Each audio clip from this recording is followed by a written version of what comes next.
বিখ্যাত তাবেই হজরত হাসান বসরি রহমতুল্লাহি এর হাতে আব্বাস নামের এক যুবক তওবা করেছিল।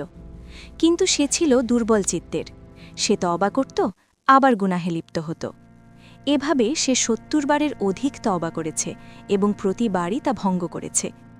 জীবনের শেষ মুহূর্তে যখন তার মৃত্যু ঘনিয়ে এলো, সে তার মাকে বলল, মা, দয়া করে হজরত হাসান বসরি রহমতুল্লাহি এর কাছে যাও, তাকে আমার কাছে নিয়ে এসো, যাতে আমি শেষবারের মতো তার হাতে তওবা করতে পারি।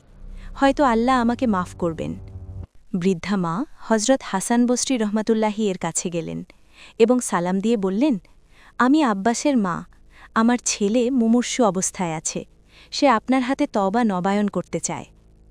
হজরত হাসান বসরি রহমতুল্লাহি ভাবলেন, বারবার তওবা ভাঙলে মানুষের মনে পাপের প্রতি ভয় কমে যায়। তাই তিনি তাকে শিক্ষা দেওয়ার জন্য এবং তার মনে সত্যিকার অনুশোচনা জাগানোর জন্য কঠোরতা দেখালেন।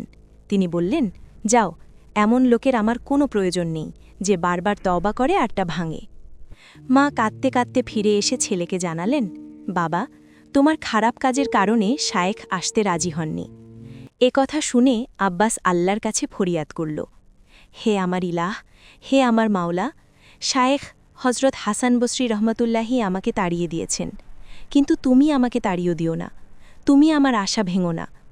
সে মাকে বলল, মা, আমি মারা গেলে তুমি আমার কপালে পা রেখো এবং আমার গলায় রশি বেঁধে আমাকে বাজারের রাস্তায় টেনে হিঁচড়ে নিয়ে যেও, আর বলবে, যে আল্লাহর অবাধ্য হয় তার শাস্তি এটাই। হয়তো আল্লাহ আমার এই অপমান দেখে দয়া করবেন। এই কথা বলেই আব্বাস ইন্তেকাল করল। মা যখন তার কপালে পা রাখতে উদ্যত হলেন, তখন তিনি যেন একটি আওয়াজ শুনতে পেলেন, থামো, সেজদার জায়গায় পা রেখো না। জেনে রেখো, আল্লাহ তাআলা তাকে ক্ষমা করে দিয়েছেন এবং জাহান্নাম থেকে মুক্তি দিয়েছেন। মা খুশি হয়ে তাকে গোসল দিয়ে দাফন করলেন। সেদিন রাতে হজরত হাসান বসরি রহমতুল্লাহি এক আশ্চর্য স্বপ্ন দেখলেন। কেউ তাকে বলছেন, হে হাসান, তোমাকে কিসে বাধ্য করল আমার বান্দাকে আমার রহমত থেকে নিরাশ করতে? আমিই তো তাকে সৃষ্টি করেছি এবং আমার রহমত সব কিছুকে ঘিরে আছে। আমার ইজ্জতের কসম, ভবিষ্যতে আর কখনো এমন করলে তোমাকেও ছাড় দেয়া হবে না। আল্লাহর রহমত মানুষের ধারণার চেয়েও বিশাল। কোনো পাপী বারবার তওবা ভাঙলেও তাকে নিরাশ করা উচিত নয়।